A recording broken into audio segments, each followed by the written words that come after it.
यह एक दिल छूने वाली कहानी है, बदलाव, संघर्ष और कभी न भूलने वाली यादों की। फिल्म की शुरुआत में हम एक लड़के पार्क को देखते हैं। वह एक अमीर बाप का इकलौता बेटा है। उसकी जिंदगी सिर्फ घूमने फिरने और क्लब्स में समय बिताने में गुजरती है। दूसरी तरफ हमारी मुलाकात चोई नाम की एक 18 साल की लड़की से होती है। वह एक दुकान पर आती है जहां दुकानदार उसे बुरी तरह डांटती है। वो औरत सोचती है कि शायद उसके बिगड़े हुए बेटे ने इस लड़की को प्रेग्नेंट कर दिया होगा और अब यह लड़की मुआवजा लेने आई है। वह चोई से कहती है कि उसके पास देने के लिए कोई पैसे नहीं है। चोई कुछ नहीं कहती। उसकी आंखों में आंसू आ जाते हैं और वो चुपचाप उस औरत को देखती रहती है, फिर धीरे से वहां से चली जाती है। इसके बाद चोई एक होटल पहुंचती है जो पार्क का होता है। पार्क उसे देखकर सोचता है कि यह कोई खराब लड़की होगी, इसलिए वो चोई से कहता है, मेरे होटल में कोई गलत काम नहीं होगा, ये पैसे लो और यहाँ से चली जाओ। अगली सुबह जब पार्क उठता है तो देखता है कि चोई अभी भी होटल के नीचे खड़ी है। वो पार्क के दिए हुए पैसे उसे वापस करती है, हल्की सी दर्द भरी मुस्कान देती है और चुपचाप चली जाती है। पार्क को बहुत अपमान महसूस होता है। उसका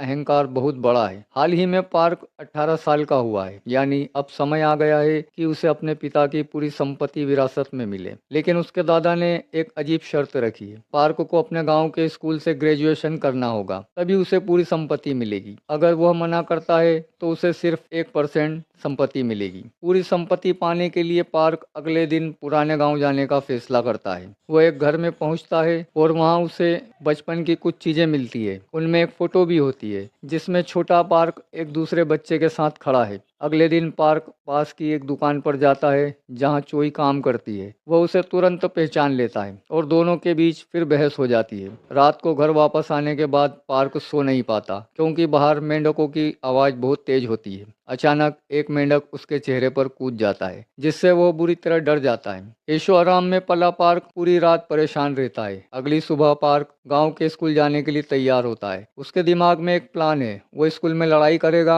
और इतना बवाल मचाएगा कि स्कूल वाले उसे निकाल दें। जब वह स्कूल पहुंचता है तो प्रिंसिपल और बाकी टीचर्स उसका स्वागत करते हैं। चोई भी उसी स्कूल की स्टूडेंट होती है। क्लास में पार्क स्कूल के सबसे ताकतवर लड़के से लड़ाई शुरू कर देता है। वो उसे बाहर घसीटता है और बुरी तरह पीट देता है। लंबी लड़ाई के बाद पार्क खुश होता है क्योंकि उसे लगता है कि अब तो उसे स्कूल से जरूर निकाल दिया जाएगा। लेकिन चीजें उसकी सोच के अनुसार नहीं होती। जिस लड़के से उसने लड़ाई की थी उसका परिवार पार्क के साथ बहुत अच्छे से पेश आता है। वो उसे खाना खिलाते हैं और उसकी देखभाल करते हैं। रात में जब पार्क अंधेरे में घर लौट रहा होता है तो उसे डर लगने लगता है। तभी चोई हाथ में रोशनी लेकर वहां आती है। उसे देखकर पार्क का अहंकार फिर जाग जाता है और चोई भी उसे चिढ़ाती है। बातचीत के दौरान चोई उसे एक ऐसी चीज बताती है जिससे पार्क चौंक जाता है। चोई बहुत बीमार है और एक दिन उसे इस गांव को छोड़कर जाना होगा। अगले दिन जब पार्क स्कूल जाता है तो वह देखता है कि स्कूल में एक बड़ा कार्यक्रम आयोजित किया जा रहा है। चोई वहां सबको उसमें हिस्सा लेने के लिए कह रही होती है, लेकिन पार्क साफ मना कर देता है। वो कहता है कि उसे इन सब चीजों में बिल्कुल भी दिलचस्पी नहीं है। इसके बाद पार्क प्रिंसिपल के ऑफिस में जाता है और पैसे देकर अपना ग्रेजुएशन सर्टिफिकेट खरीदने की कोशिश करता है। लेकिन प्रिंसिपल, जो पार्क के दादा का करीबी दोस्त होता है, उसका ऑफर ठुकरा देता है। पार्क निराश होकर वहां से निकल जाता है। उसके बाद पार्क स्कूल जाना छोड़ देता है और अपना दिन बाहर बैठकर बिताने लगता है। एक दिन बाहर बैठकर खाना खाते समय उसकी नजर दो बच्चों पर पड़ती है। उत्सुकता में वो उनके पीछे चल पड़ता है। उनका पीछा करते करते पार्क एक अनाथालय पहुंच जाता है। वहाँ एक बच्चे को उसकी माँ के साथ देखता है। यह देखकर उसे अपनी माँ की याद आ जाती है। पार्क अनाथालय के अंदर जाता है और उसे एहसास होता है कि यह वही जगह है जहाँ उसका बचपन बीता था। उसके माता पिता के बचपन में ही एक सड़क दुर्घटना में मौत हो गई थी। इसी वजह से वो अपने दादा के साथ शहर में रहने चला गया था। पुरानी यादों से टूटकर पार्क भावुक हो जाता है और रोते हुए वापस घर लौट आता है। घर पहुंचकर पार्क की तबीयत खराब हो जाती है। चोई उसे देखने आती है और उसकी हालत देखकर घबरा जाती है। जैसे जैसे पार्क की तबीयत बिगड़ती है, चोई पूरे मन से उसकी देखभाल करती है। अगले दिन पार्क फिर स्कूल जाता है और उसे पता चलता है कि उसे स्कूल के कार्यक्रम में शामिल कर लिया गया है। लेकिन नाटक में उसे नौकर का रोल दिया गया है, जिसे सुनकर उसका अहंकार आहत हो जाता है और वह मना कर देता है। उसी समय अचानक चोई की तबीयत बिगड़ जाती है। पार्क बिना देर किए चोई को अपनी पीठ पर उठाता है और अस्पताल की ओर दौड़ पड़ता है। डॉक्टर जांच के बाद बताते हैं कि चोई को तुरंत भर्ती करना पड़ेगा। यह सुनकर चोई रो पड़ती है और कहती है, मैं जीना चाहती हूँ, मैं कम से कम सर्दियों की पहली बर्फबारी देखना चाहती हूँ। इसी बीच चोई के सभी दोस्त उसे अस्पताल देखने आते हैं, लेकिन किसी को अंदर जाने की परमिशन नहीं मिलती। पार्क सबके साथ पास के बाजार जाता है ताकि नाटक के लिए कपड़े खरीदे जा सके। सब बच्चे अपनी अपनी पसंद की चीजें चुनते हैं और पार्क उन सबका भुगतान कर देता है। इससे सभी बच्चे बहुत खुश हो जाते हैं। पार्क ये देखकर हैरान रह जाता है। वो सोचता है कि थोड़े से पैसों से कोई इतना खुश कैसे हो सकता है। उसके लिए पैसे कभी मायने नहीं रखते थे। उसने हमेशा असीम दौलत देखी थी, लेकिन अब वो समझने लगता है कि मिडिल क्लास लोगों के लिए पैसे की कीमत कितनी बड़ी होती है। पार्क चोई के लिए एक जोड़ी दस्ताने भी खरीदता है। अगले दिन स्कूल में वो चोई को दस्ताने देता है और कहता है कि अब उसे काम करने की जरूरत नहीं है, वो नौकरी छोड़ दे, लेकिन चोई मना कर देती है। एक दिन पार्क और उसके क्लासमेट्स खेत में काम करने जाते हैं ताकि कुछ पैसे कमा सकें। सब मेहनत से काम करते हैं, लेकिन पार्क लगभग कुछ नहीं करता। फिर भी दिन के अंत में उसे पैसे दिए जाते हैं। उसी समय चोई उसके पास आती है और उसके हाथ से पैसे ले लेती है। वह कहती है, तुम्हें उतने ही पैसे लेने चाहिए जितना काम तुमने किया है। लेकिन पार्क को कोई फर्क नहीं पड़ता। उसके लिए ये छोटी सी रकम मिट्टी के समान है, जबकि बाकी सब उसी छोटी रकम से बेहद खुश हैं। घर लौटते समय पार्क चोई से वही बात कहता है जो वो अक्सर घमंड से कहता है, तुम नहीं जानती कि मैं कौन हूँ और मेरे बैंक में कितना पैसा है। चलते चलते पार्क देखता है कि चोई अनाथालय के अंदर जा रही है। वो पूछता है, तुम कहाँ जा रही हो? चोई जवाब देती है, यही मेरा घर है, सिर्फ इसलिए मुझ पर तरस खाने मत आना, क्योंकि यह एक अनाथालय है। ये सुनकर पार्क धीरे से कहता है, मेरे भी माता पिता नहीं है, मैं भी अनाथ हूँ। अगले दिन चोई की हालत और ज्यादा खराब हो जाती है और उसे फिर से अस्पताल में भर्ती करना पड़ता है। पार्क उसे देखने की बहुत कोशिश करता है, लेकिन डॉक्टर उसे रोक देते हैं। डॉक्टर पार्क को बताते हैं कि चोई को दिल की गंभीर बीमारी है और उसके पास अब बहुत कम समय बचा है। ये सुनकर पार्क के पैरों तले जमीन खिसक जाती है। कुछ देर बाद पार्क एक चाल चलता है और जानबूझकर खुद को भी अस्पताल में भर्ती करवा लेता है ताकि उसे चोई के पास वाले बेड पर रखा जाए। जब चोई उसे देखती है तो पूछती है, क्या तुम्हें मेरी बीमारी के बारे में पता चल गया? पार्क उससे झूठ बोलता है और कहता है कि हाँ पता है, लेकिन यह कोई बहुत बड़ी बात नहीं है, तुम जल्दी ठीक हो जाओगी। यह कहने के बाद पार्क बाहर जाता है और डॉक्टर से हाथ जोड़कर विनती करता है, मैं कितने भी पैसे दे सकता हूँ, बस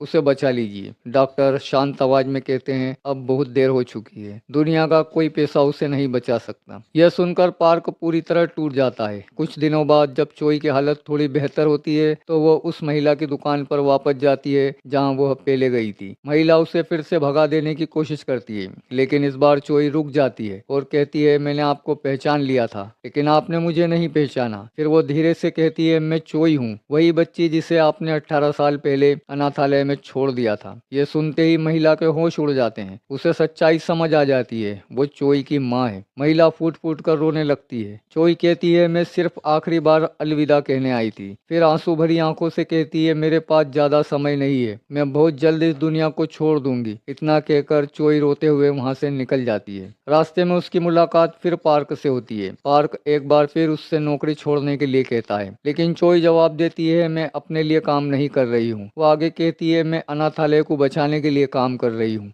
वह जगह बिकने वाली है और मैं चाहती हूँ कि मेरे जाने के बाद भी वहाँ रहने वाले बच्चों के पास घर हो। यह सुनकर पार्क चुप हो जाता है। अगले दिन पार्क अपने वकील के पास जाता है और सीधे पूछता है, दादाजी के अनाथालय को क्यों बेचा जा रहा है? वकील जवाब देता है, मैं इसका जवाब नहीं दे सकता क्योंकि अभी तुम मालिक नहीं हो। फिर वो कहता है कि अगर तुम चाहो तो पूरी संपत्ति छोड़कर 1% हिस्सा ले सकते हो और उसी पैसे से अनाथालय खरीद सकते हो। पार्क कुछ नहीं कहता और चुपचाप वहां से चला जाता है। उधर चोई अनाथालय के केयरटेकर के साथ अपनी सारी बातें साझा करती है। वो बार बार कहती है कि वो पार्क से बहुत प्यार करती है। वो यह भी कहती है, मैं अपनी आखिरी सांस तक पार्क के साथ रहना चाहती हूँ, लेकिन फिर दुखी होकर कहती है, अगर ऐसा हुआ तो मेरे जाने के बाद पार्क बहुत टूट जाएगा। उसी शाम पार्क घर लौटता है और देखता है कि चोई वहाँ उसका इंतजार कर रही है। चोई सिर्फ उसके पास रहने आई होती है। पार्क उसे जाने के लिए कहता है, लेकिन चोई मना कर देती है। अपनी भावनाओं को और ज्यादा दबाना पाने की वजह से पार्क नदी किनारे भाग जाता है। वहाँ पहुंचकर वो फूट फूट कर रो पड़ता है। उसी पल पार्क एक बड़ा फैसला लेता है। वो तय करता है कि वो पूरी संपत्ति नहीं लेगा, वो सिर्फ 1% हिस्सा लेगा और बाकी सारी दौलत छोड़ देगा। उस 1% पैसों से वो अनाथालय खरीद लेगा ताकि बच्चों का घर बच सके। अगले दिन पार्क स्कूल जाता है जहाँ नाटक की तैयारियां चल रही होती है। दो छोटे बच्चे अपनी लाइन बोलने की प्रैक्टिस कर रहे होते हैं। वे एक दूसरे से कहते हैं, आज रात 10 बजे मेरा इंतजार करना। ये सुनते ही पार्क के दिमाग में बचपन की यादें बिजली की तरह कौन जाती है। वह तुरंत सबसे पूछता है, यह कहानी किसने लिखी? बच्चे जवाब देते हैं, चोई ने। ये सुनते ही पार्क बिना समय गंवाए चोई को ढूंढने दौड़ पड़ता है। तभी सच्चाई सामने आती है। पार्क और चोई बचपन के दोस्त थे। बहुत साल पहले पार्क ने चोई से वादा किया था कि वह रात 10 बजे उससे मिलने आएगा, लेकिन उसी रात पार्क के पिता की मृत्यु हो गई थी और उसके दादाजी उसे शहर ले गए थे। इस वजह से वो कभी मिलने नहीं आ सका। पार्क चोई को ढूंढ लेता है और भावुक होकर कहता है, मैं उस रात 10 बजे नहीं आ सका, मुझे शहर ले जाया गया था। तभी पार्क को पूरी सच्चाई समझ आती है। चोई पहले होटल में सिर्फ पार्क को देखने आई थी, क्योंकि उसने पार्क को बचपन से ही पहचान लिया था। इसलिए पार्क चाहे उससे कितना भी बुरा व्यवहार करता,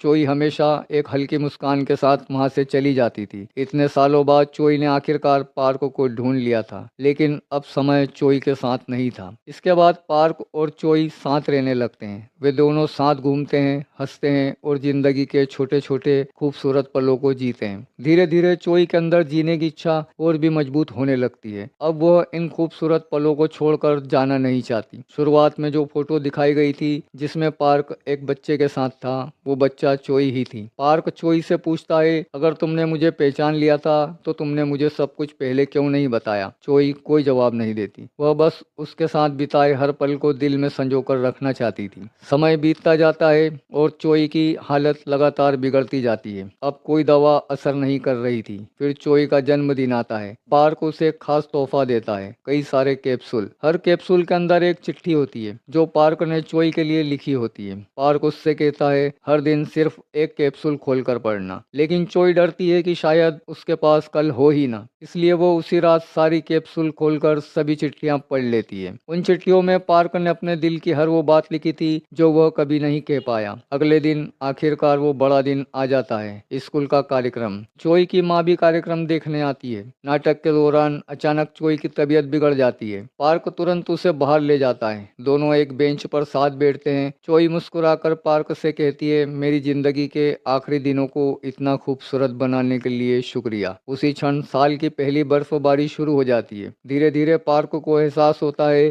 चोई इस दुनिया से जा चुकी है, ठीक वैसे ही जैसे वो चाहती थी। चोई ने डॉक्टर से कहा था, मैं पहली बर्फबारी तक जीना चाहती हूँ, और उसकी वो आखिरी इच्छा भी पूरी हो जाती है। इसके बाद सीन बदलता है। स्कूल में सभी छात्रों का ग्रेजुएशन हो चुका है, लेकिन चोई की कुर्सी खाली है। पार्क उस खाली कुर्सी पर फूलों का एक गुलदस्ता रखता है। इसी बीच पार्क के दादाजी अपनी सारी संपत्ति पार्क के नाम कर देते हैं। उन्हें अब यकीन हो चुका था कि पार्क सच में परिपक्व हो चुका है, लेकिन अब पार्क के लिए पैसा और दौलत कोई मायने नहीं रखते। सब कुछ छोड़कर पार्क अनाथालय में रहने का फैसला करता है और इसी के साथ ये इमोशनल कहानी समाप्त हो जाती है। यह